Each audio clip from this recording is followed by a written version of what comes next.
for that blessing and for your prayer, Richard. My name is Erin Davenport. I'm joining you today from Los Angeles, which is the unceded territory of the Tongva and Gabrielino peoples.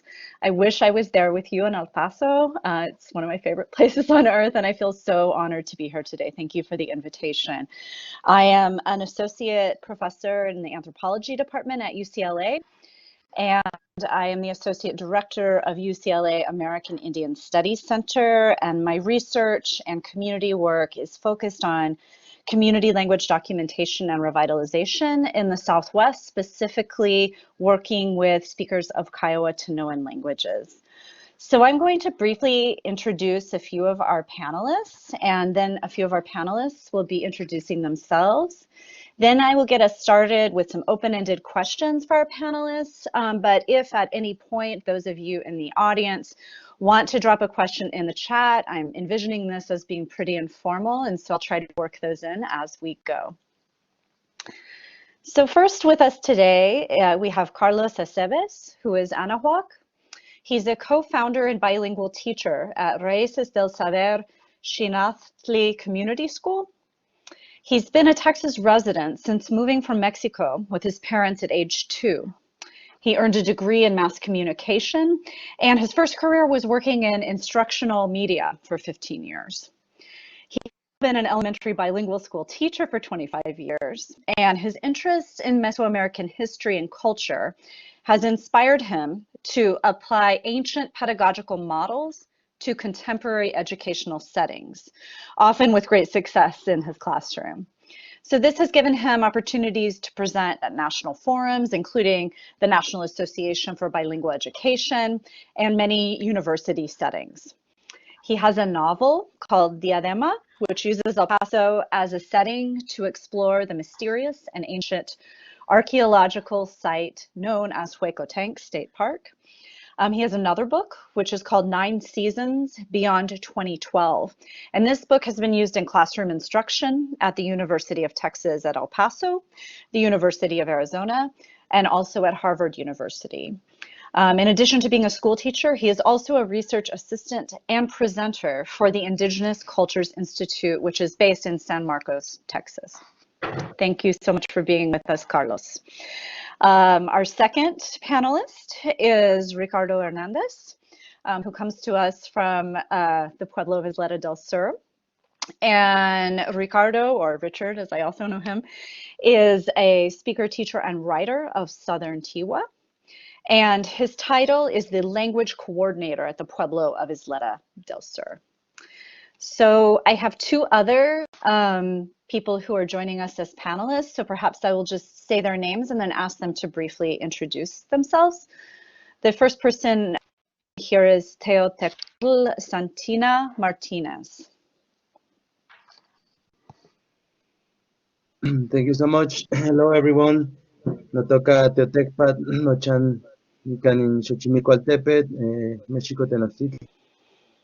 My name is Teotecpat, and my home is here in Xochimilco, Mexico.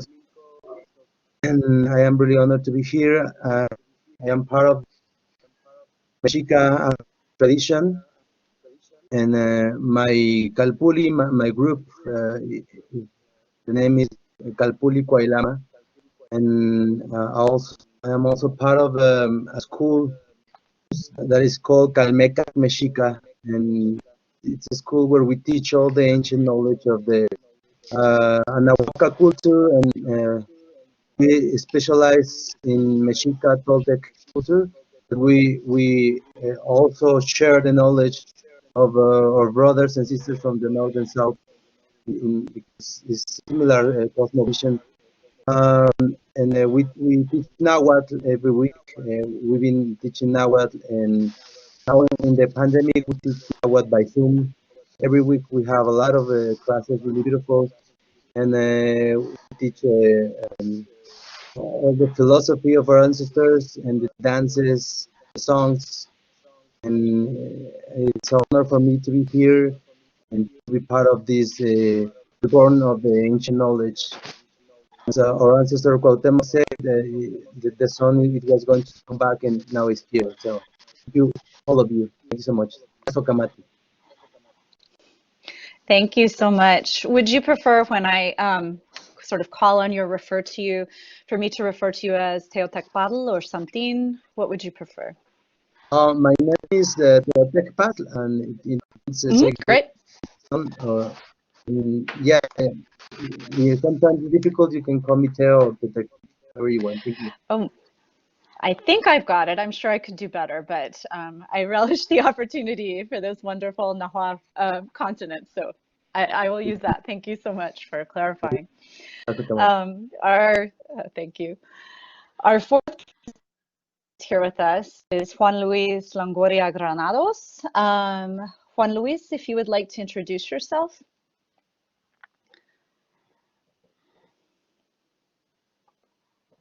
Hi, hello. I'm Dollar City. Juan Luis City. We pandemically on that when acá. Hola a todos. Hello. My name is Juan Luis Longoria. Soy in there. I am in there. I am from Ciudad Juárez, Chihuahua. And I see I am the only Spanish speaker here. I heard to my language in there, Nisa, and only I want to say.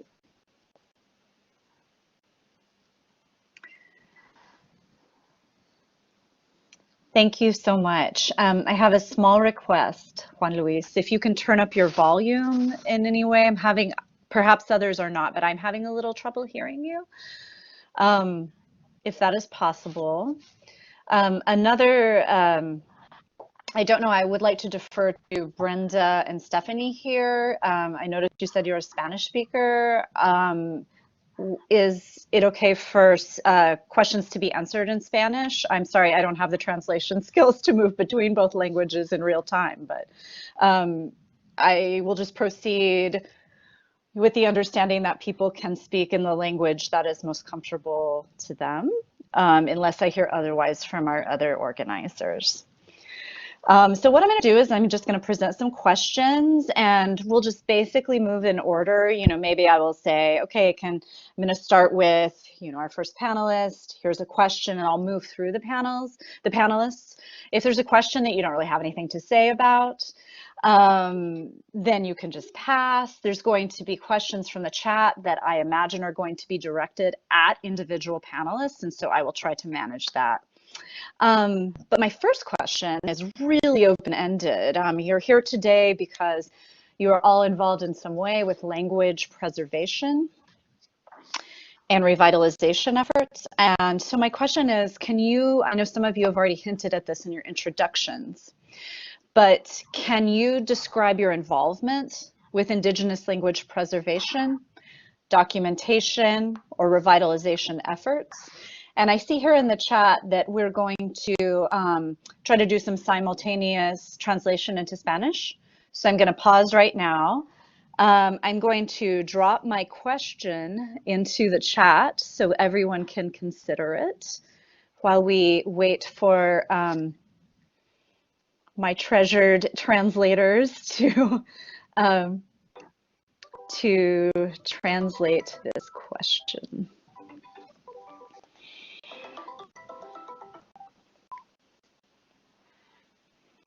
And whenever you all are ready to begin, I think we will begin by turning to Carlos Aceves. Carlos, if you would like to briefly, or not so briefly, it's up to you, describe your involvement with Indigenous language preservation, documentation, or revitalization efforts. Tlazokamati, Xikpanokoali, Yotlak, Nitoka, Carlos Aceves, Yolowitzkalot. First of all, I want to take this opportunity to send greetings to and Yaupilzin from Calpulicuailama. I hope they're still involved in that community. They're my friends, and it's been a while since I've seen or spoken with both of them. I'm glad that Calpulicuailama is represented in this panel. I guess my initial delving into the revitalization or revival of our Nahuatl language is when my first daughter was born back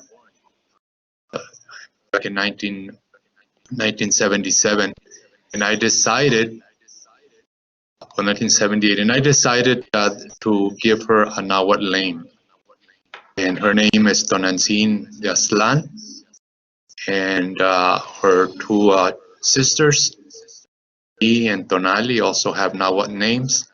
So that was my first effort at revitalization of our language. After that, that naturally made me seek out more information about our Nahuatl language, and I began by meeting maestros and maestras from Mexico who still spoke the language, and I began learning from them. My first efforts was in being able to name things in Nahuatl in the Aztec calendar, and then taking that information into an educational setting, an elementary educational setting. I also began compiling and composing songs in Nahuatl that I would teach the children and my own children. And when I became involved in ceremony, in a ceremonial community, I encouraged and that we use Nahuatl as our ceremonial language. So we have songs in Nahuatl. We learn the greetings, and the greetings varied. I was glad to hear greeting to the 6 directions in Nahuatl. There's a variety of ways that we do that. That's one of the original greetings that our people still hold in Nahuatl speaking communities. Currently, I am involved in a charter school called Raíces del Saber Xinachli Community School, where Nahuatl is our third language. It's a language that we use as enrichment. So children, they learn to read the Tonal Machot or the Aztec calendar in Nahuatl. They learn basic greetings, like Xonocuali Tlaneti, Cuali Totlac, Cuali Yowali, Ascantequio Panoa, different ways of themselves. And this is our second year that we've been in operation. So that's a short summary of my involvement in the Nahuatl language. Wonderful. Thank you so much. Ricardo? I started an involvement with the indigenous languages back in 2011 when we had a speaker by the name of Mario Hankerson. He was a gentleman from Florida who picked up Southern Tiwa as a child, and he invited down to the reservation to try to teach us some of the language. As he was getting older, we found that a lot of us were speaking our native language. So in 2011, they hired me to become a coordinator and to start putting together things like this. And just like my colleague says, that's what we try to do, is to try to teach the kids at least basic greetings, because that's where all languages start from, is basic greetings. As well as for preservation, like I said, it's just trying to get people to speak the language without any hesitation, without any fear of saying it wrong and things like that. The documentation is very little that we have. I was fortunate enough to meet Aaron Davenport, who's helped us out tremendously in this aspect for documentation. And I've just had elders from Isleta Pueblo and from Sandia Pueblo that helped out a lot. For the revitalization efforts, it's a slow process right now. Like I was telling Brenda earlier, we're just at the very beginning of what we can do with language revitalization, but I think it starts with the children. And hopefully from there we can carry it on to the parents. But I do believe, like what right now, but learning the cultural aspect of the language is very important, because that's what really connects you to who you are.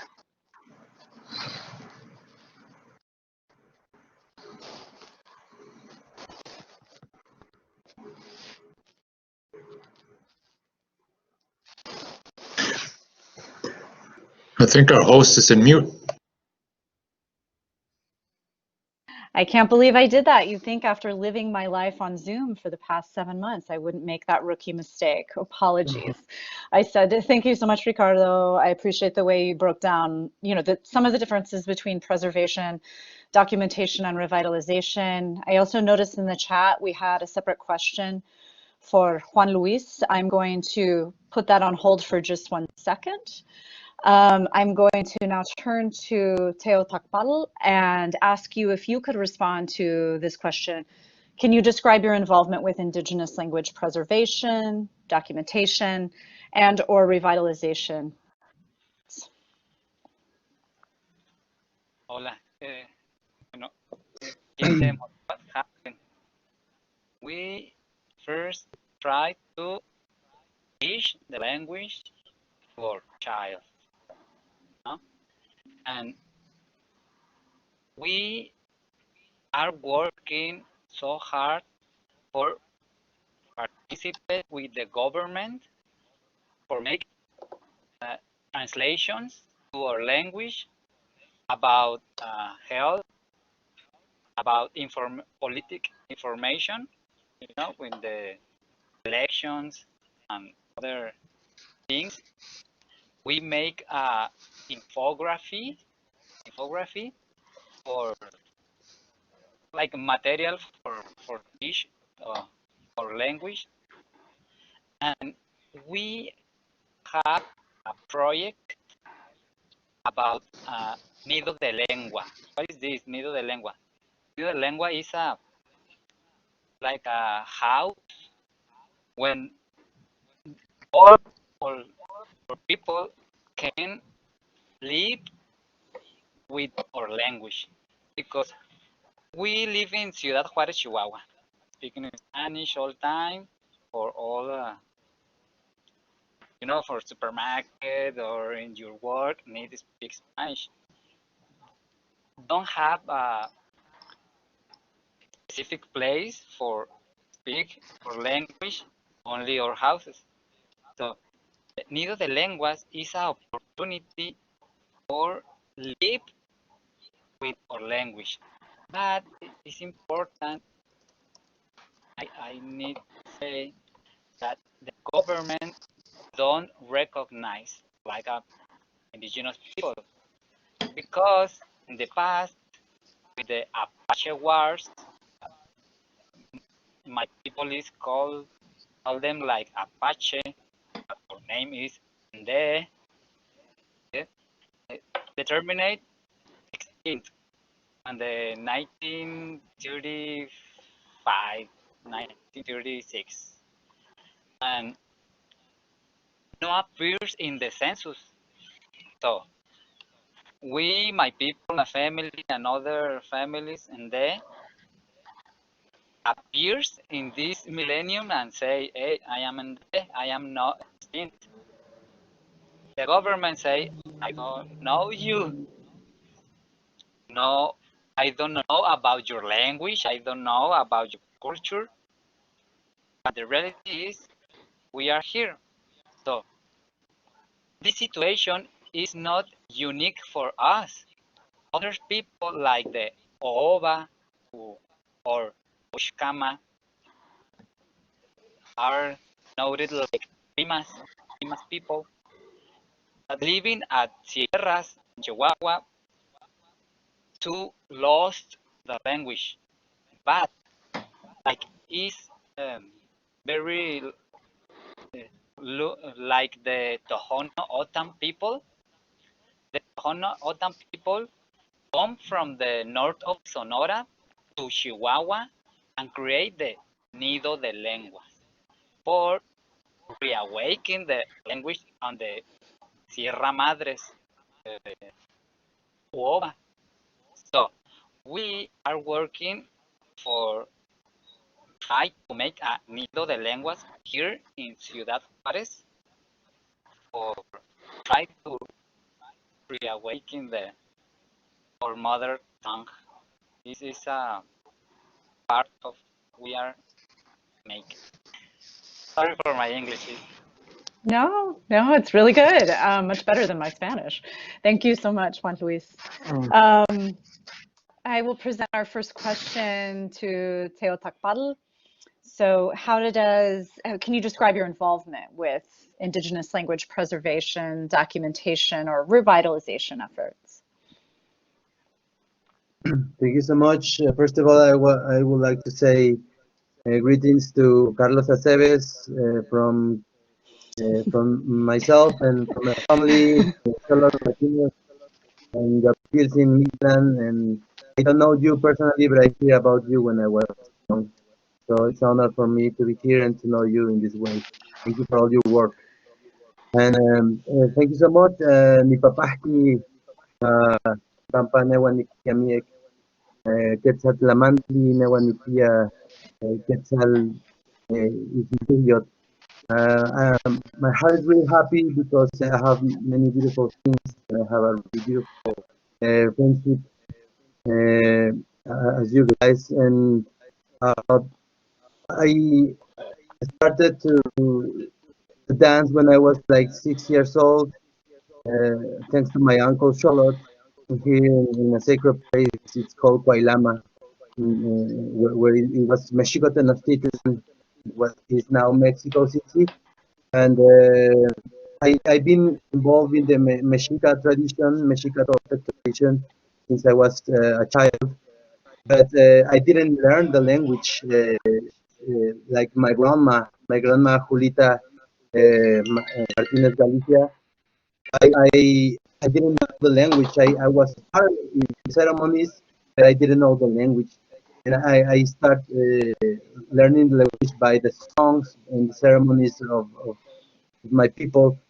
Uh, uh, we started a Kalpuli, a group of dance in Toronto, Canada, where my older brother is, Koyot Shupainali. And we had a presentation in a university about the culture.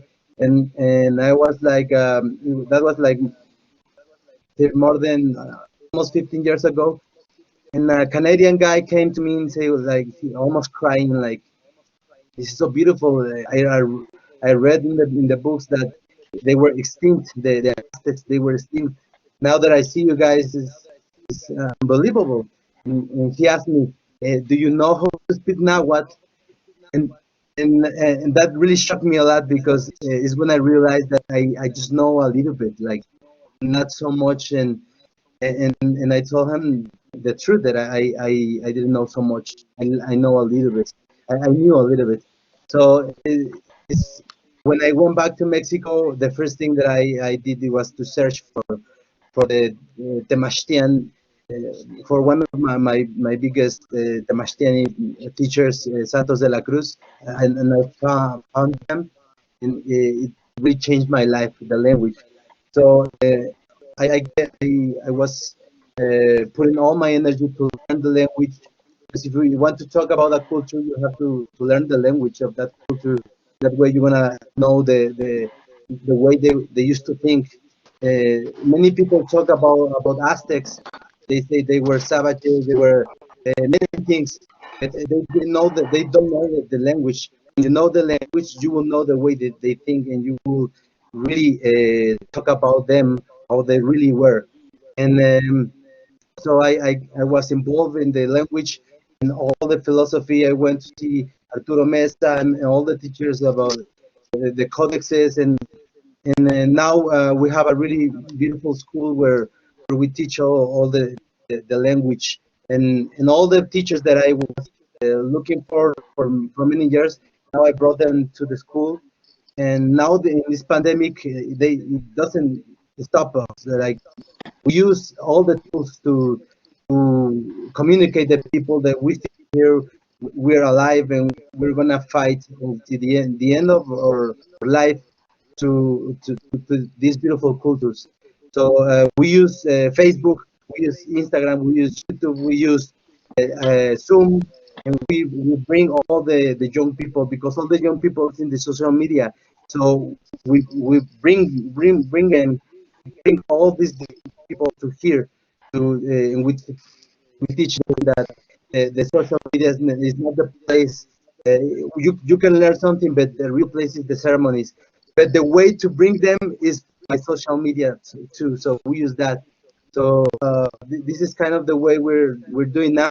And now by Liz and some Itzel that is in Arise, that they connect us to these beautiful people as you. And for me to share a little bit of what we're doing, it's an honor to help people like you. All of you are doing an amazing job. I know that, and I'm really honored to be part of this beautiful fight. So thank you so much for the honor. Thank you so much, Teo Takbadal, and everyone else for answering that question. My next question, in some ways, many of you have picked up on this already. So in your responses, which I love, I was going to ask, and I'll drop it in the chat, how does your tribe's or community's history and culture connect to Indigenous language? And the fact that many of you have already brought up this close relationship. You know, it's almost a relationship that cannot be pulled apart, right? So I guess my question would be, although some of you have already discussed this, but would each of you like to offer something else or something in addition to say something more about the relationship between Indigenous language and the history and culture of your people? So I'll start with giving Carlos a chance to respond to that. Well, as I like to say, do you want the long version or the short version? You're short. It's short long. When I was asked what nation to put on there, I said Anahuac. And the thing that I want to warn people about is that when people hear the term nation, they're hearing it through the lenses of Western civilization. Indigenous people, we never conceived of nations as territorial entities the way Western civilization does, with boundaries and the need for a border patrol and all of that. So the reason I say Anahuac is because my people, Nahuatlaca, which in the United States are known as the Uto-Aztecan family of languages. Our people have a very important history related to migration. And this migration is related to the Teocintli, which originally was Teocentli. Teocentli means the la espiga, it's like a flower, I'm losing my English here. You know, the collect Spirals? No, what comes out of the top of the corn or the reed. That espiga is in the Teo. It's the creator spirit that eventually became what we know as modern corn, or corn with kernels or the elote. Anyway, the part of the purpose of Nahuatlaca people, because we made a covenant with Teocentli in central, what is now Central Mexico. Part of our task was to spread corn across Anahuac, across this continent, across this stretch of land. Migration 5,000 years ago became a very important component of Nahuatl history. And we have migrations to the 4 directions. One of the places that the Nahuatl people came to was here, where it's called Hueco Tanks.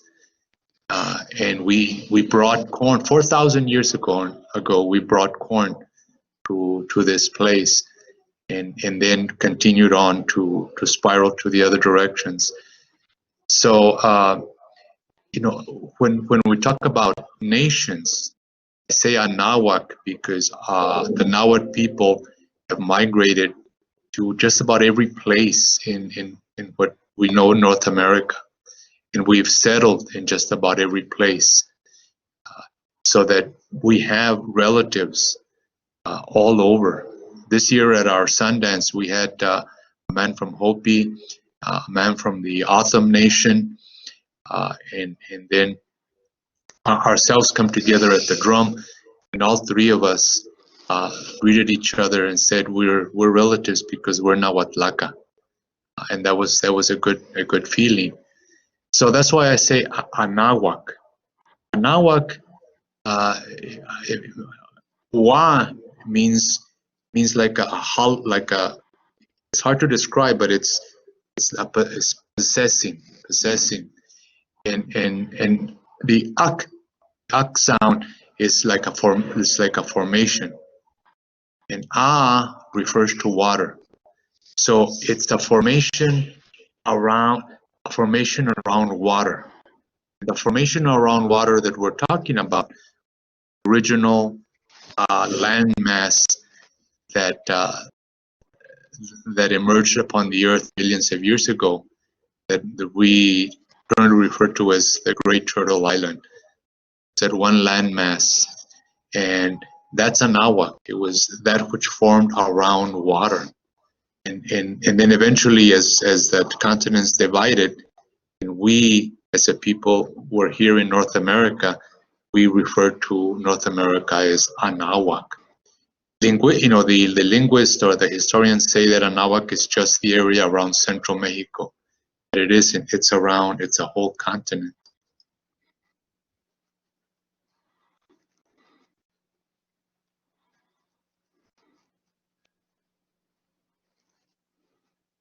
Here I go again with my mute on. Thank you so much, Carlos.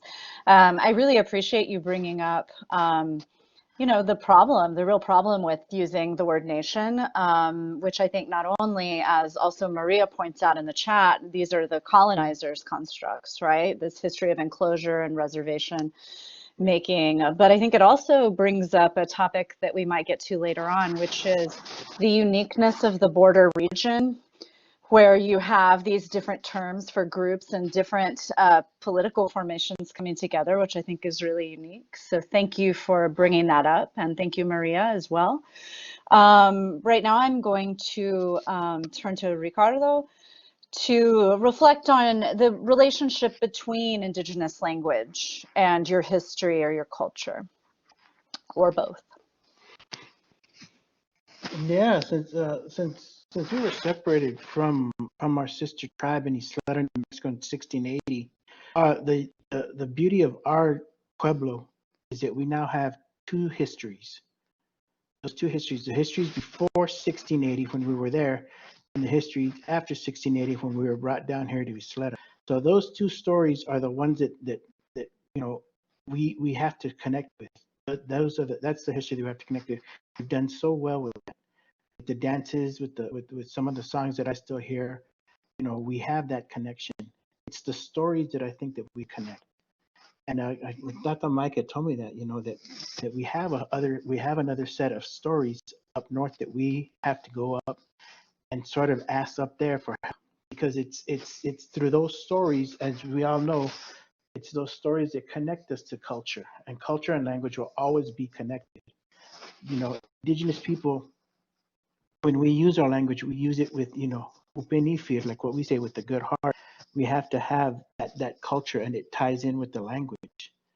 And it's important, because if you don't know your culture, not to a full extent, but if you don't know your, then some of your language won't mean anything. And that's what we try to teach a lot of the adult language speakers that we do here, is that you have to understand the epistemology of our language. Our language means words. The words that we use have a power that only we can understand. And if you don't understand that power, then they're not going to work. So it's important for us to learn our history and our culture in order for you to use the language, to its full extent.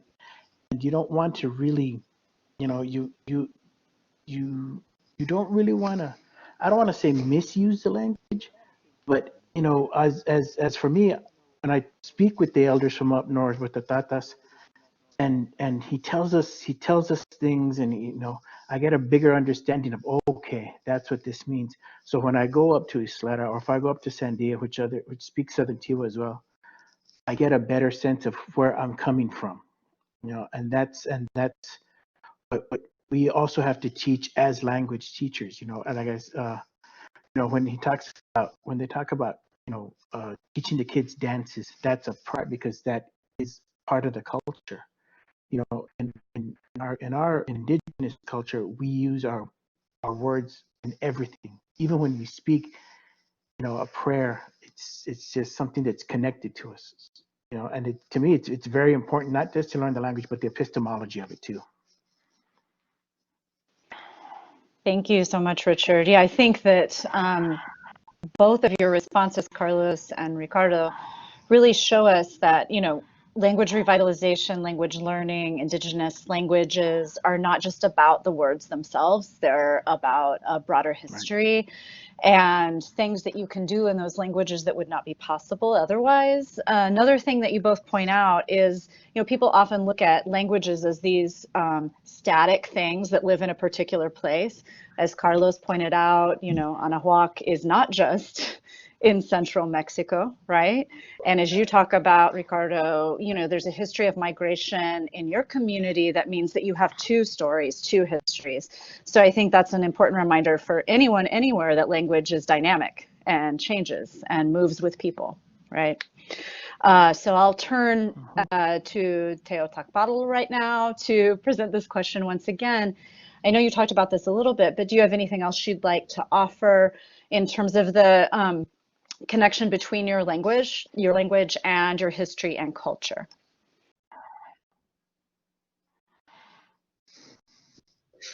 Thank you so much.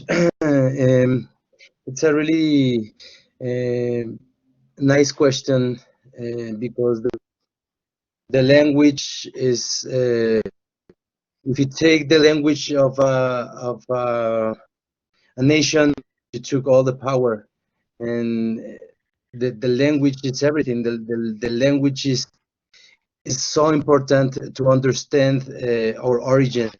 So what Carlos Aceves was saying is really truth. Yesterday we had a panel here with Arise too about the Anahuaca culture, and sometimes the people think that talking about Anahuac culture is just in Mexico. How the way it's correct. Anahuaca for us means original from this continent.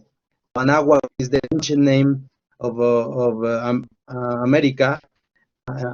In the view of the people who used to speak Nahuatl.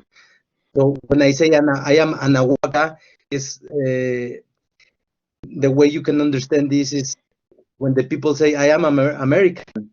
Nowadays, it means that you belong to this continent. But when you say Anahuaca, you include all the people, all the way from Alaska to Argentina, not just Mexica or Totonaca, or you include everyone. So for us, Anahuaca we include all the brothers and sisters from the Confederation of the Eagle and the South and Tahuantinsuyo too, with the Inca people.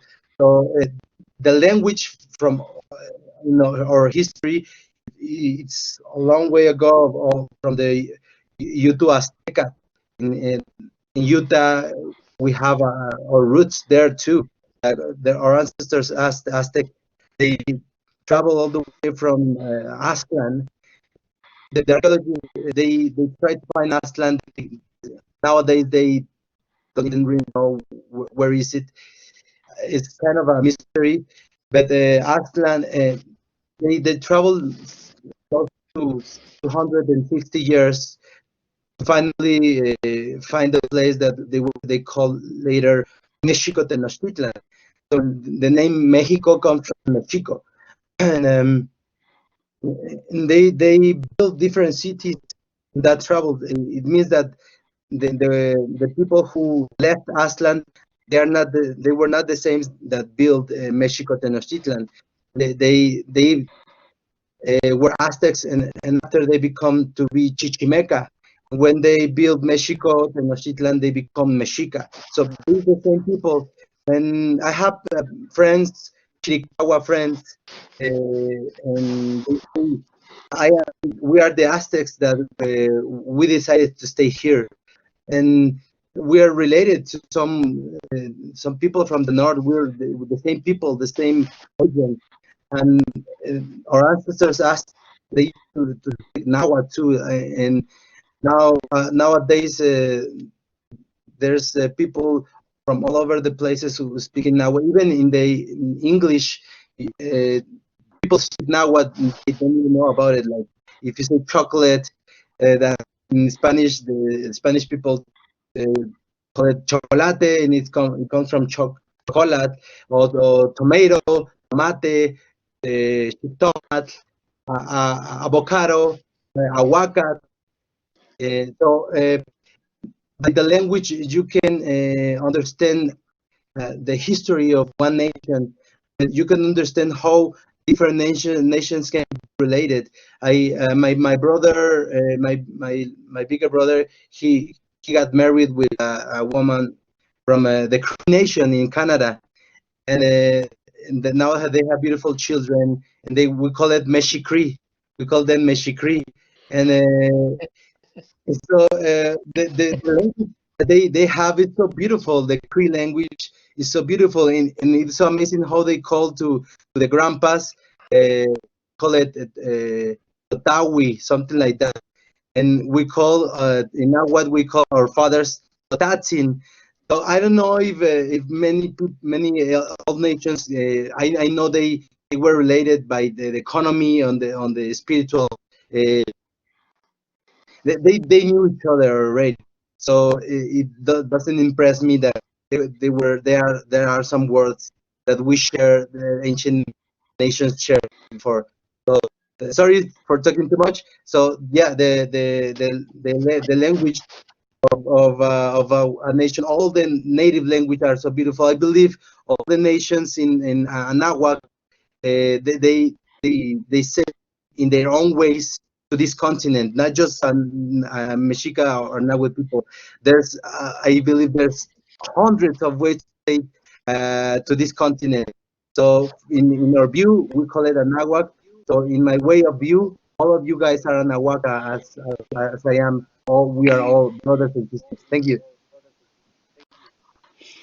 Thank you so much. And I just want to make clear that, you know, I I do not accept your apology for talking too much. I'm just here to guide the conversation, and I really appreciate all that you are offering. There's two things I want to highlight for our audience. One, you brought up the presence of words like chocolate or even place names. I think this is an example of how during processes of colonization, indigenous languages continuously are erased. And so the projects that you all are engaged in really call attention to the ways that indigenous languages are already here all the time and are just often overlooked. And also, I love the, first of all, Mexica Cree. First time you heard it here, folks. That's wonderful. It really calls attention to how, the relationships among peoples that transcend borders, national identities, tribal affiliations, and so forth. So I really appreciate that too. So I'm going to ask this question now to Juan Luis, and we've reached the comedy part of our program because I'm going to read this question in Spanish, and please excuse my terrible pronunciation. So the question is, ¿nos podría compartir la conexión que tiene tu comunidad con la cultura y historia a la lengua materna? Oh, yes. What is the language? What is the language? The language, we have or see this difference. Language translates to español as idioma. Idioma, from idea. Idea. The language is our brain try to expose oral way or ideas, no? So in our creation story from the Hosh Dayin, the first that emerged in our history, we believe we emerged from the center of the earth. Yes. So in our tradition, all people is Nde. Nde means people. No? People. So we live on at in Ningotan, the earth. No? What is the name of the earth? Ningotan, Anahuac, or Abjayala? What is the name? Well, if we use our language, the name of the earth is like our language say, no? Anahuac, Abjayala, Nigotsan, no? In my language. So all people are they are person, but the time and the space, no? Make the different cultures. It is like our tradition say, no? And I speak in the Misa means in the language. This part of the my people is divided on different tribes.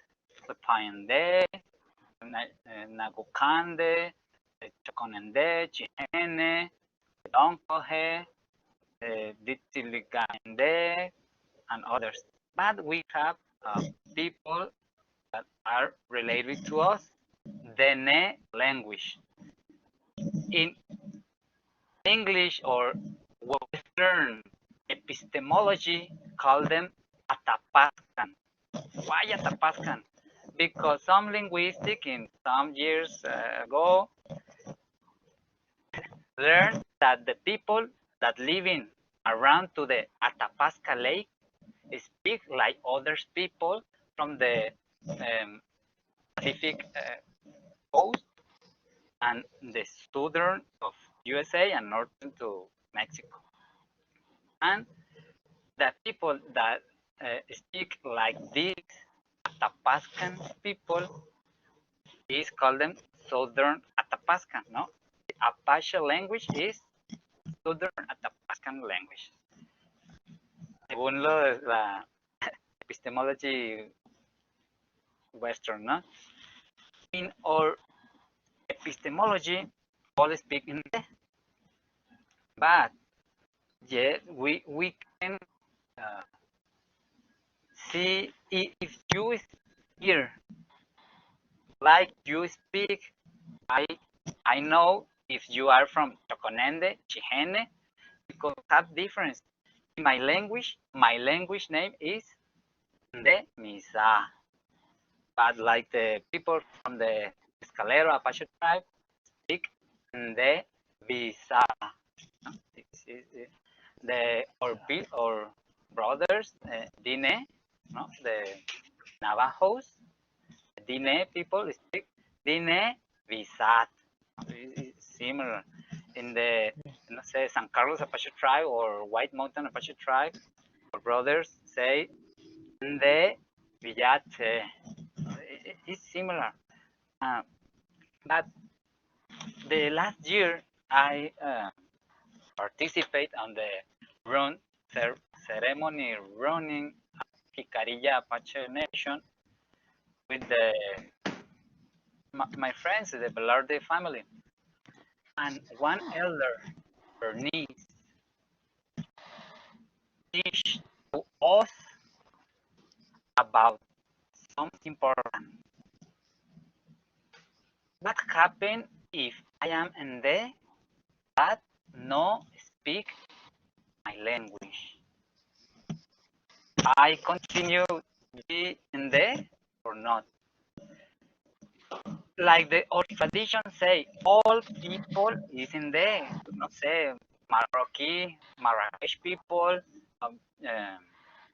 someone people or Chinese So Bharat people from the India, no say Misir people from Egypt, all are Inde in all traditions, no?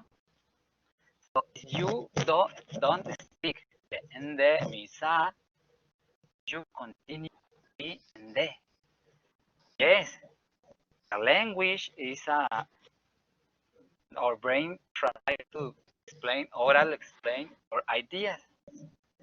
Yes, I don't speak Nendemisa, but I have other language for explain my ideas. But yes, it's important like a cultural uh, thing, the language. When USA and Mexico war finished, create new border and start other history for my people that stay in USA side. Mexico side continue our history from 50, 100 or 500 años with Spanish relation. No? My people was lost in the Villate, in the Misa, and the Misa language and Spanishism. And our brothers in the USA side lost the language and Englishization. Where when we have the contact with the Spaniards, we create indemnizations. Like who? Like what? Escuela, school in English, no? In my culture, don't exist the school. In Spanish, say escuela, and the indemnization of escuela to my language is escuela. No? It's an indemnization from Spanish. The peso, peso means money, money, because in Spanish, money say peso. The money is peso. So we indemnization to peso. Or tribes, indemnization or indemnization from the Spanish, their names like the Nagucande or Mexicale, the Mescalero people, say in our language Mexicale, Mexicale from the Nahuatl, Mexicali. You know, it's a process, large process, no? From the Nahuatl to Spanish to Ende to English. In English, Mescalero people, yeah, yeah. Mescalero people, yeah. There's an indemnization from the Mexicale, and this is a indemnization from the Nahuatl Mexicali. No? And my people stay in a big space, no? Colorado, Utah, Arizona, New Mexico, Oklahoma, Texas, Louisiana, Sonora, Chihuahua, Coahuila, Nuevo León, Tamaulipas, San Luis Potosí, Durango, Zacatecas. Big space. And we have relation with the migrations, the new migrations. Like what? Our brothers, Tiwa, Isleta, when our brothers down to our land, down with and the people too. I have records in the Misión de Guadalupe mission when down because Paso del Norte convert to the new capital of New Mexico, and down with the different tribes, Islet, Tiwa, Suma, Humanos here, and Tarihuere or Manso people, and many tribes living together, and like say my tradition, all are in there, and time and space create different language, different traditions, different cultures, but we historical are yeah multi-language, polylanguage, I don't say in English, speak many languages. Our people speak like a Iwa, Nahuatl, like a Sariwere, like a Yoli or Humano. We know many languages. So the relation with different tribes for us is natural. Why? Because by the viewpoint of my culture, all are and they and have many language. Don't care what language you speak. You have your identity. I am in there and I can speak every language in the world. Thank you. Thank you so much. There's so many things that you touched on that I'd love to pick up on. Just the idea that your language is your mind, right? It's your land, it's your place. You carry your particular autobiography with you in the form of the particular accent you use, particular dialect of your language you speak. And I also love too that you talk about these huge language families that spread all throughout the Americas and the kinds of relationships, even at the word level, that can exist. And finally, at the very end, you were talking about multilingualism. I think this really circles back to Carlos's point about the term nation being imposed, and Maria in the chat, her point that nations and tribes are colonizers' constructs. The idea that one nation should speak one language is something that's a very new invention and one that was imposed in your very nice description of the multilingual history of people in the area of El Paso del Norte is a reminder of that. So I do have more questions, but because we only have about 25 more minutes, I wanted to open up the chat to see if our participants or audience members have any questions that they want to pose either to the group or to individual participants here. Otherwise, I can just keep going with my questions.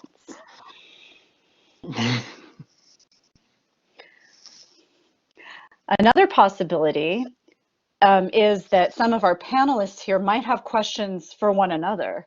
I know we've already seen several of them, had greetings to give to one another, but that's also if any of you would like to present a question to the rest of the group, then we could do that.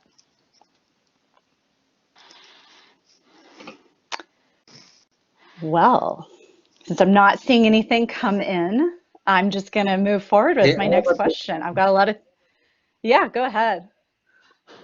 I have a question for Ricardo. Okay. And yes, sir. I want to know how your beautiful nation called to this continent. We came. Of course, the creation story comes up from Isleta, New Mexico, and that's where the story comes that we came out of the earth. Now, the word I can't use because it be considered a sacred word, but we came from the earth, and as the people were walking, it would leave, further and further down. So we got to where we are.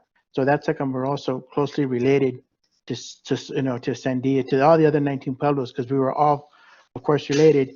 And some of our people or our relatives went further down south, which has created Central America and South America.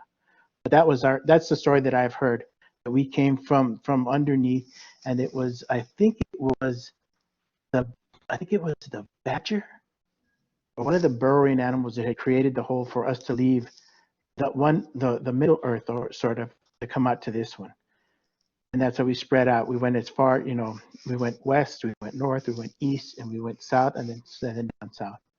But for us, it was more like I said, after the Pueblo Revolt of 1680, that we were forced marched down here through down the Rio Grande to the Jornada de los Muertos, and then we ended up here in Isleta. That's when I think it was otro men went into New Spain and gathered more, went back up, tried to reconquest, and then failed again, and then they came down, bring more of my ancestors into Isleta, and that's how we've been here for a while. Oh, that's so interesting. So, and what is the worth that For example, we use Anahuac to call this continent that now the people call America. And what's the word that Okay, you like guys use for this continent in your so for language? what we use, since like you said, so for in Southern Tiwa, we use Kikewe'i, which is our Mother Earth. Kikewe'i Nam Shuri, which is our Mother Green Earth. You know, we believe, as all indigenous people believe, that she is alive. So we give her that respect by calling her our mother. Kikewe'i Nam. Kikewe'i Nam Shuri, as says Sandia would say it, is Green Mother Earth. Okay, that's Mati. Thank you so much. My question I want to ask. My question I want Before to ask the group, if I can. Go Ricardo, ahead. can I'm I just sorry. say one thing? I'm so sorry to interrupt you. I wanted to point out a comment that I neglected to highlight earlier. Robert Cruz pointed out, as part of the conversation about the relationships among the language families in Mesoamerica in the Southwest, that the Odam word for brother or friend also happens to be Nahuac, which of course is very similar to Anahuac. So I wanted to take time to highlight that. Ricardo, take it away. Yeah. Well, my question to the group is, and I've been thinking about this. The problem but it's not. Well, it is a problem. Is it now that like Dale, if you don't mind me calling it that, had brought up, the way to get the younger kids now is through electronics, and now keeping the culture sacred. How do we use technology to sort of take it to the new pen and pencil? How would you guys go about doing that? Creating, I guess, lessons or language lessons that can be used electronically, but yet you still hold the sacred or the cultural aspect, if that makes any sense. So I take this to be a Yeah, question I for, can ask that question. please go ahead. Oh, um, actually, the way we do it in the Calmeca Mexica, we don't teach the ceremonials like the ceremonials. The only way you can learn it is in person. You have to go to the elders. You have to be in the ceremony to learn something that you can explain by TV or by electronics. But we teach is the simple things like the introduction for the young people. There's a lot of young people who don't even know about their own culture. So the way is like to kind of seduce them by the knowledge. For example, in Facebook, sometimes we put like the Day of the Dead. A lot of people celebrate the Day of the Dead here in Mexico. They don't even really know where it comes from. So we post like something about simple about what it means, the cempasúchil, this beautiful flower, and simple things that they can start asking, like know more about it. And that's when we tell them, we have a school of Nahuatl and we're giving classes by Zoom. You are invited, and we teach a little bit of the songs of our people. So when they come to the song, we say we're just gonna explain the simple things, the real things. You're gonna go to the sweat lodge, the temazcali. You're gonna go to the ceremonies by person. We can explain a little bit, not at all. The oral tradition, you can't explain it by electronics. So the simple way I can explain is by electronics. You just can introduce the culture, and the ceremony thing.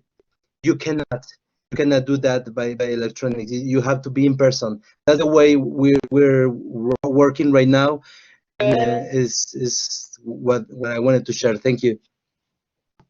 Okay. Juan Luis, would you like to respond to the use of technology or anything else? Or would you like to ask a question? Your choice. Now it's a response.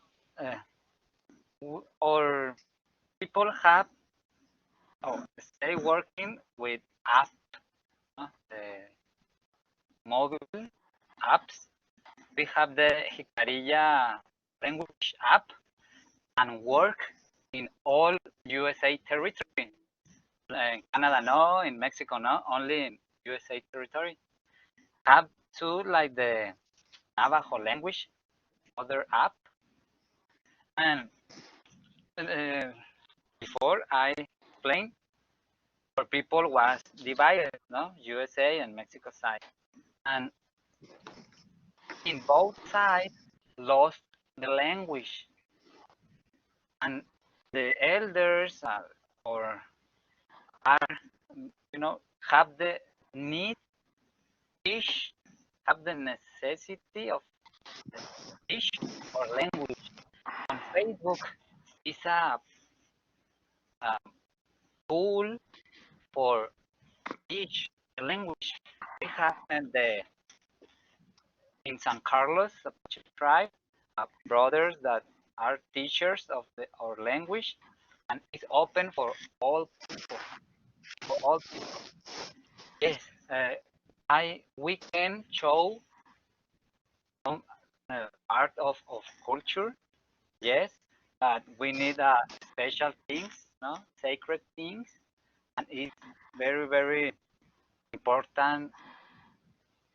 Don't show that the tradition. We are human. We are in there, and every time it change. The more traditional elders say, don't record the, the younger ceremonies, the sunrise ceremony. Don't record. But one or two or three people with the mobile, no, are record and put to the YouTube or other place.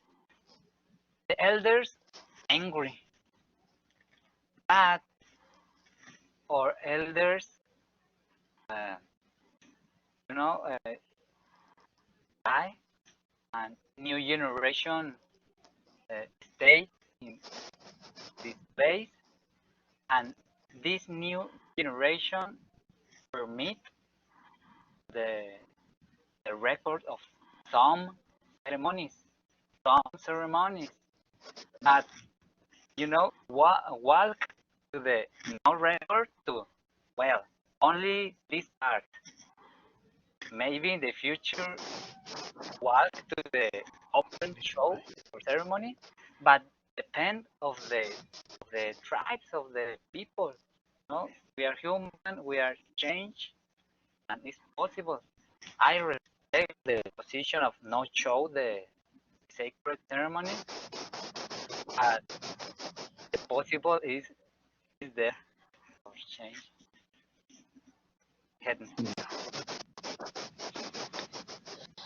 Thank you so much. Yeah, I really like how you highlight how technology both, has all these opportunities, but then there's also new dangers, right?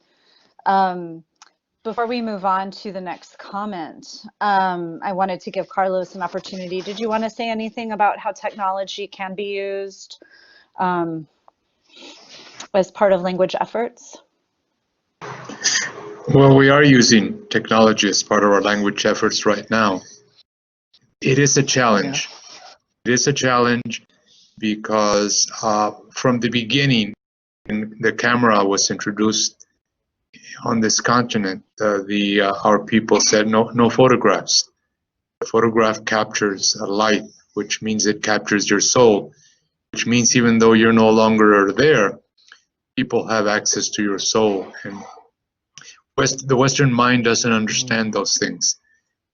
Understand how a photograph carries part of your life because it carries part of your light, and people have access to you. And access is not something that should be easily granted just to anyone. So this recording right now means that other people will have access not only to my image and my words, they will have access to our souls. And that's always a question. Do we risk it? Sometimes yes, sometimes no. I've seen efforts at recording ceremonies that ought not be recorded. and things don't go well. And so it's not an easy question to answer, other than, let's take it with each situation. I'm accepting being recorded right now, but I wouldn't be accepted to being recorded if I was in another setting. Somebody else might have a different option. I saw a medicine or a peyote ceremony by the Raramuri or the Tarumara one time that was filmed. Ceremony was filmed, and they agreed to do that, which was a conundrum to me why they did that. I'm glad that I got the information by seeing that. It didn't work out. That footage is now locked up by the man that put up the money to do that film, because he got mad at the people who were the filmmakers, and so it's locked up. So that didn't work out. But there's no easy answer to that question. Even though for the Western mind it might seem real simple. Well, record it, of course. We need information, but that's not the way we think. Right. How about Tata? Yeah. Thank you so much. I love that, you brought to our attention something that I think is true of technology in all situations, which is after a while we don't see it. We just take it for granted. And yes, we are all here. It's being recorded, our images are being seen and saved and circulated, and there are implications for that. So thank you for drawing our attention to that. And what you started to say is also connected to a comment in the chat from Robert, who said, how connected, and I assume this is a question being posed to any of you here who would like to answer, how connected is the European mind to the indigenous thinking for a clear understanding of what indigenous words mean? So he says here, for example, translations, like, do you have any opinions on the European mind, the limits of translation?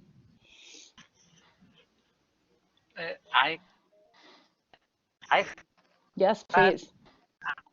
In my question, I think relation with the question of Robert Cruz. The concept, who translate the concepts or words is easy. My question is, in this country, in Mexico, we have the right for a certificate born, when you born, have that paper, no?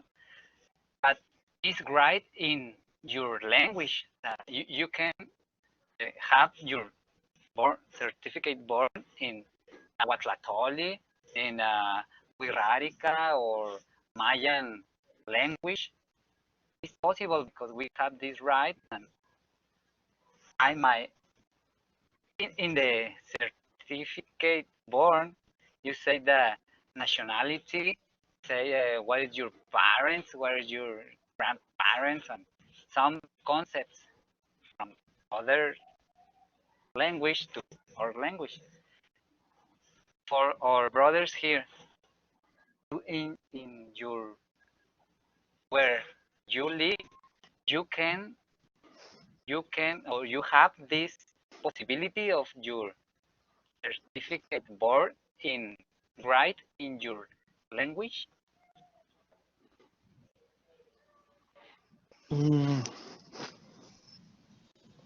Birth certificates in your language or other documents?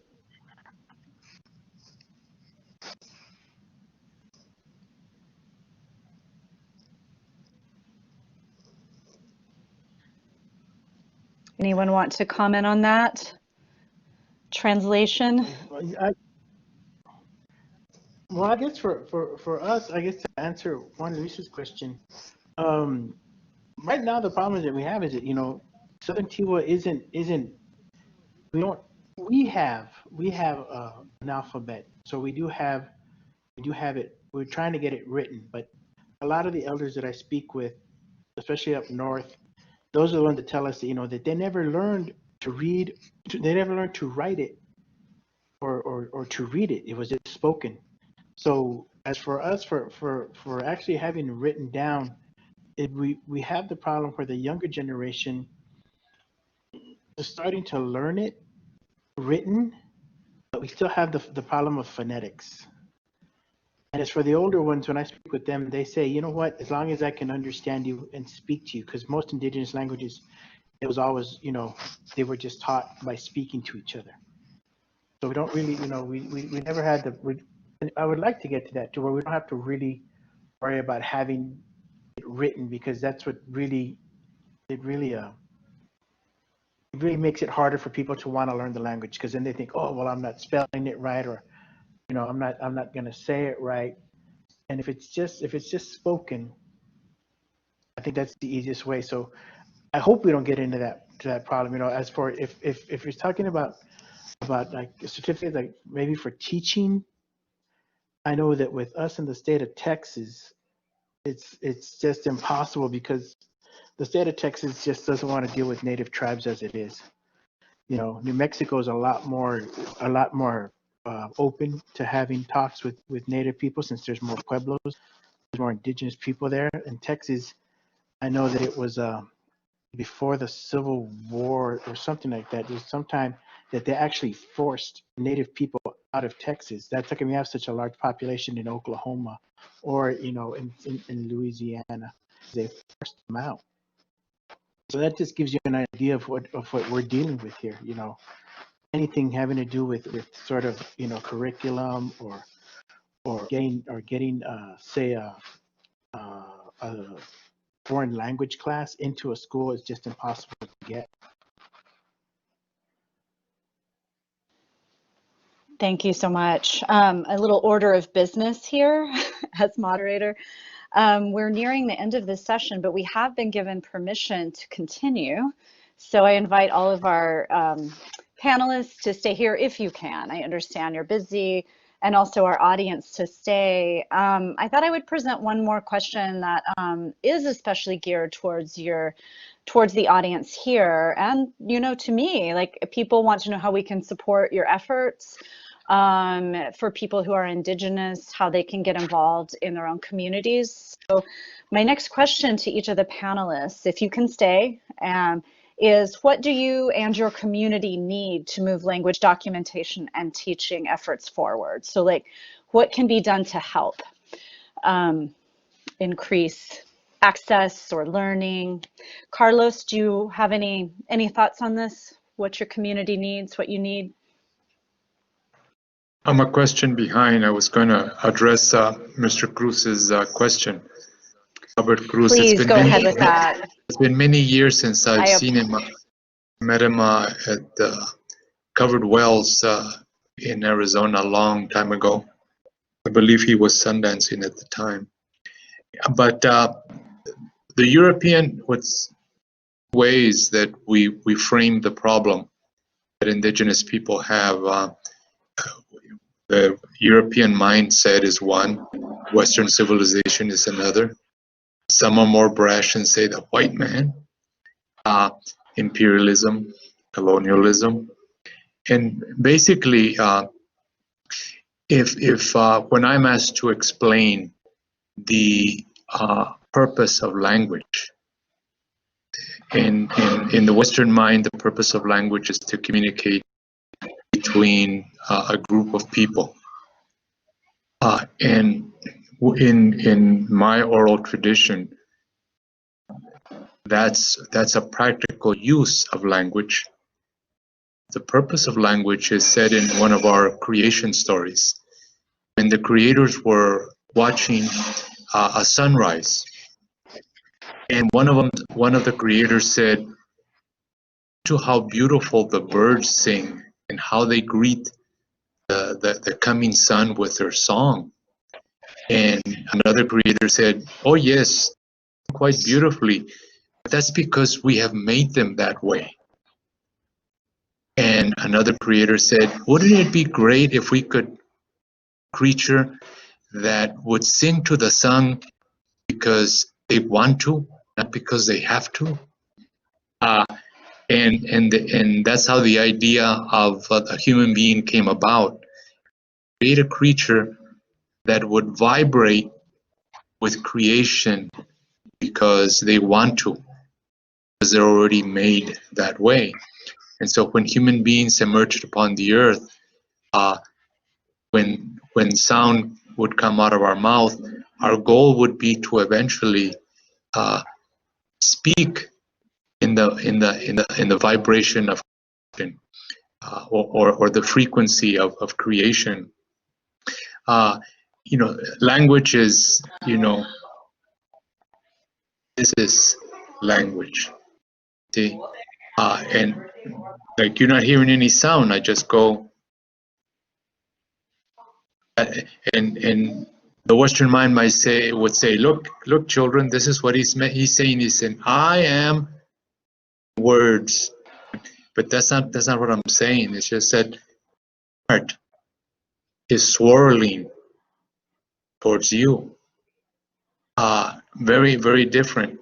So in our Nahuatlaca tradition, the last epoch before the Spaniards arrived, which is the Mexicayo tradition, that great city in the middle of a lake, 500,000 people in the middle of a lake.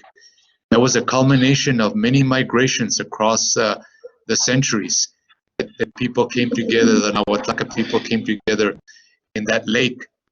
And one of the things that differentiates the Nahuatl that was spoken in the city of Mexico Tenochtitlan, as opposed to the Nahuatl that's spoken in the rest of Anahuac, the rest of the Uto Aztecan language, is that in Mexico City, the people, when they spoke, they would sing.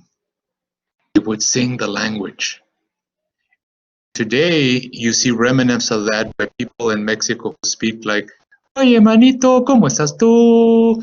See, that's a resonance of the way, and that's because the people of Central Mexico came together and they wanted to go further into that original purpose of the language, to vibrate, to have the same frequency as creation, so that when we greeted the sun, we would sing to the sun the same beauty that those birds sang when the creators thought about making us. See, that story doesn't resonate with the Western or the European mind because it's not practical, because it's mysterious. But think about the people who took that big leap into singing a language. Singing a language. You see, were they practical people? Heck, they built a city in the middle of a lake with 500,000 residents, and that lake was clean when the Spaniards arrived. So give me more practicality than that. See? And so that's the way that we approach language. As far as resources, well, first of all, as far as written and down, more and more what we in the Nahuatlaca community who are promoting the language, we're opting for phonetic spelling of the language. The way it sounds is the way you write it. That way you don't get into these rules of grammar. And if it's a sh sound, you put sh. If it's a sound, you put a ch. If it's a, whatever. If you need to put 2 or 3 of the same vowels, you go ahead and do that. And I think that's a good option that we're moving towards. What do we need? Actually, I think what we need most of all is people who are interested. And once people are interested in something, you can muster resources for it.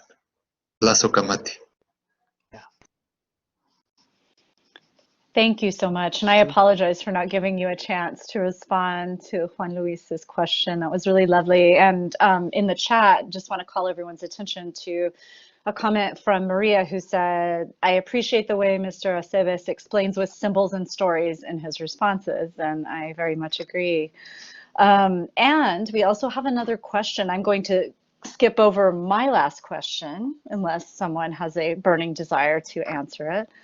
But if you still have time, Robert Cruz has presented another question, and I'm just so happy to see Robert's name here. I haven't seen him for years. So hello, Robert. But he asks, what are the dangers in language change that we need to avoid? Would any of the panelists like to respond to that? I'll start with you, Carlos, and just go in the order we were going in previously, if you have anything you'd like to say. I think I pretty much find the danger if we forget the original purpose of language. The original purpose of language is to vibrate the same frequency with creation, with Mother Nature. Because our very existence, our very continuation as a species depends on whether we vibrate with creation. We need to realize about at the end of Western civilization. In less than 10 years, Western civilization will no longer be viable for anyone. We have placed so many burdens, so many disruptions on our Mother Earth that she's no longer going to respond to us. That's a scientific fact. By the end of this decade, it's going to become a living nightmare. It already is for at least half of the world's population. It's just going to be extended. And so, what do we do? Why have we reached this point? We've reached this point because we've lost our original purpose. When we emerged from the earth, all human beings were given what the elders call original instructions. And if you ever want to read the original instructions, it's very simple. There's a circle in 4 quadrants. That's the original instructions. And the Western mind says it's just a circle with an X. See, because they don't know how to read it. Our elders know how to read it. Some of us know how to read it. We'll explain it to you. We'll speak it to you. Some of it is right here. Those are the original instructions. And that simple symbol of a circle divided into quadrants. Those are the original instructions. In that quadrant is language. See? And so that's the danger of translating our language into the many Western languages that exist. It becomes just, the purpose becomes practical. Practical in the sense that it's just communication.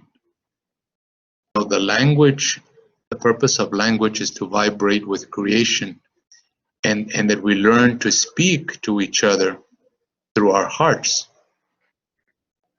and not try to con each other through our minds. Thank you. Thank you so much.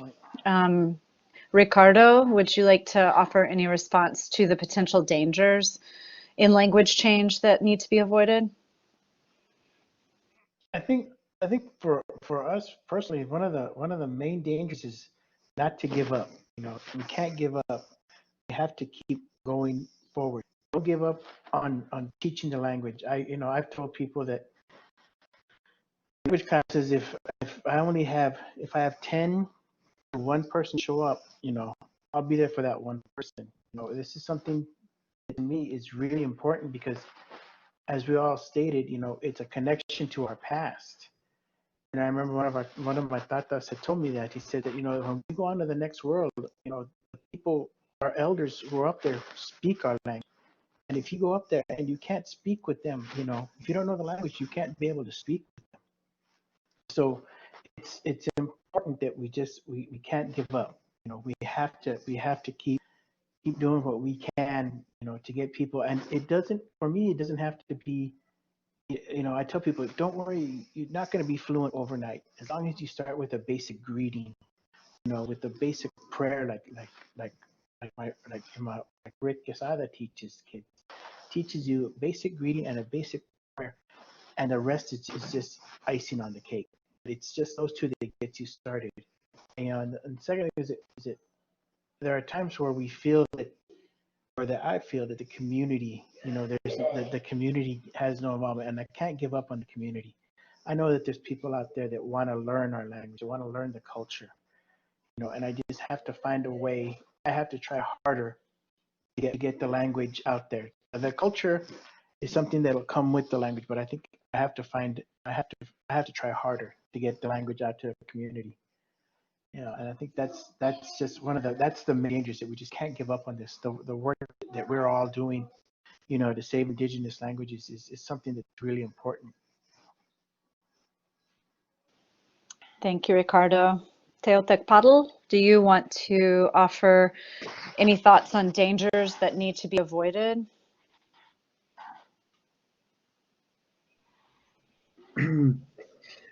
Yeah, in the language, sometimes with my teachers of Nahuatl, the one of the dangers for Nahuatl, for example, is to try to translate the way we say good morning, good evening, or good in Spanish. Just as a the people go to the Nahuatl teachers, they say, how can you say good morning in Nahuatl? So in Nahuatl, you don't say good morning or buenos dias. You say que no tlahuililo, right? Like how the energy of the sun, like bring you, how do you say, like embrace you. It's the ancient ways of speaking to each other. It was really more deep than just to say good morning. Or so usually the people just try to translate good morning like quali tlanesi, quali teotla, quali tonali, or quali yowali. But the Nahuatlaca people try to translate the way the people speak in Spanish, but it has to be in the opposite way. Right? It's how can you in Nahuatl say good morning, right? How can in Spanish we can see that like people is doing the opposite way, right? So, for example, good evening, not otisimilwiltik. Usually the people in the basic Nahuatl, which is good too, they say guteotlak, teotlak. It means like a good evening, but it's or buenas tardes. It's not the same to say otisemil wiltic. Otisemil wiltic. It means like became one with the feather. The feather is a metaphorical representation. The sun is the feather, and it means when the sun is above, it touch you with all the power. The sun, Cuautlewani, the eagle of the fire eagle. So when you say that cannot is wilty, you say like how you become one with the sun. It means when the sun is with all his power in the zenith, it's in the middle. How you became with the sun. And it's different to say just good buenas tardes, right? So the people try to translate buenas tardes and you say just quality otlak or quality tonali, but it's not the same. So the one of the dangers of of the translate is the people is not trying to learn how the people used to speak in the original language. So they trying to understand how you can translate the way we speak in Spanish in Nahuatl, and it's to be the opposite way. Well, as that's how we learn. That's how the teachers that we learn in Ameca Mexica, they teach us. And this some of our teachers, they learn Spanish like when they were like 11 years old. So they teach us the all the cosmovision, all the language, how they see the world when they were born, and it's so beautiful. So it's different. So the danger is to try to not to translate the European, the Spanish or English or any language into the Nahuatl, so the other way. Yes. I like that a theme that keeps coming up is this sort of dangers in translation and all the things that get left behind. Juan Luis, do you have any thoughts on Robert's question about the dangers to be avoided? Translate and interpretation. 2 words. What is translate? Translate is easy, no problem. If you have the etymology, if you know that all language in all the world have a father language, if you speak in English, what is the father? It's our Germanic language, and the Germanic have the others, Indo-European family language. The people think only indigenous people, indigenous language are metaphoric and you know, one word say many things. In all language in the world is the same, but the trait with the language is different. The interpretation is the difference.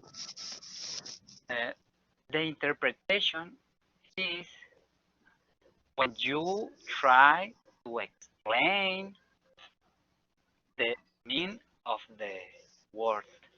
The translation, only change this word for this word, and so. But when translation is different, the translation is so easy. What is the danger? What are the danger in language change that we need to avoid? Don't forget the etymology, the origin of our language, because in the etymology you can find metaphoric and symbolic means of the word. I don't say yo saludo, the greetings in English, what hello or hi, no? In my language say danjo. Danjo means hi or hello. What is the etymology of hi, or what is the etymology of hello?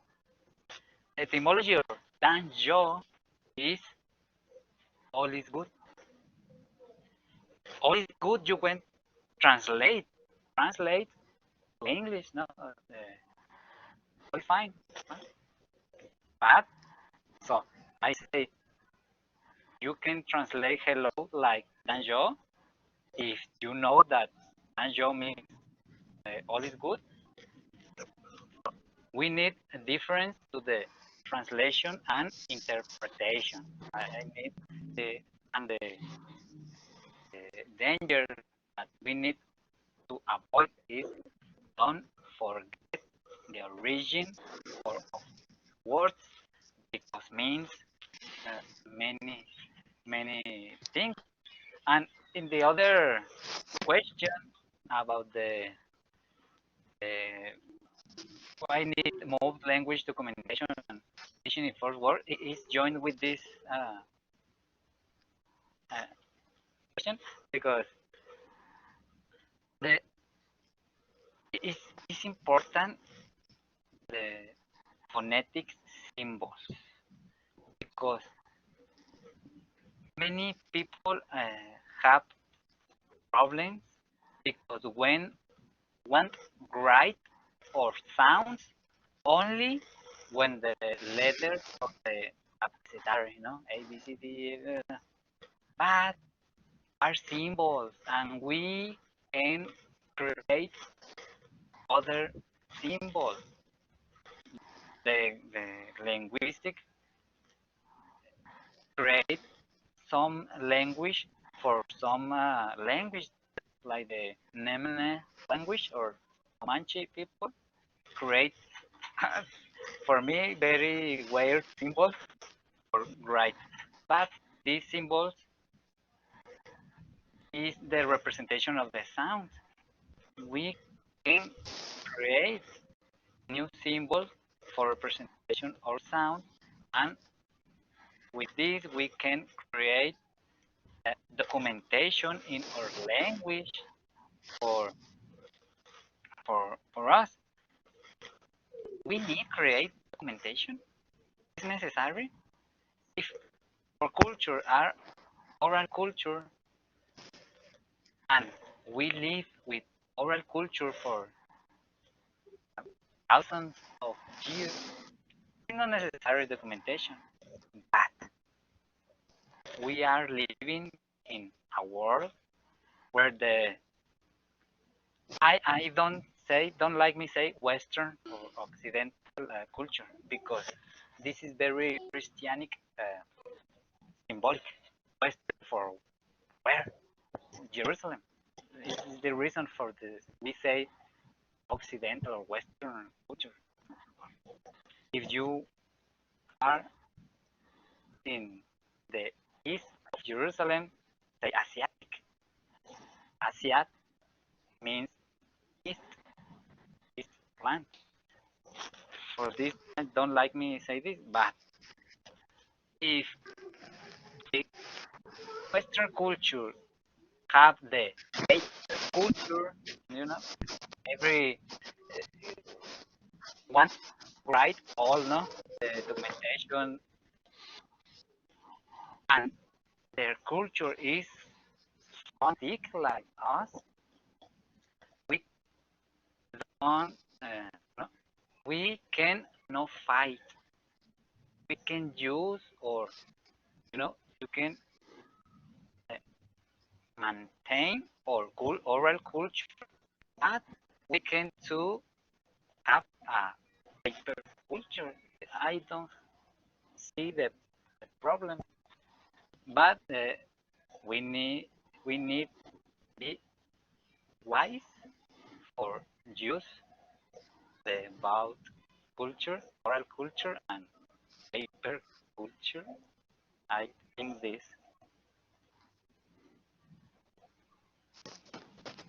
Thank you so much.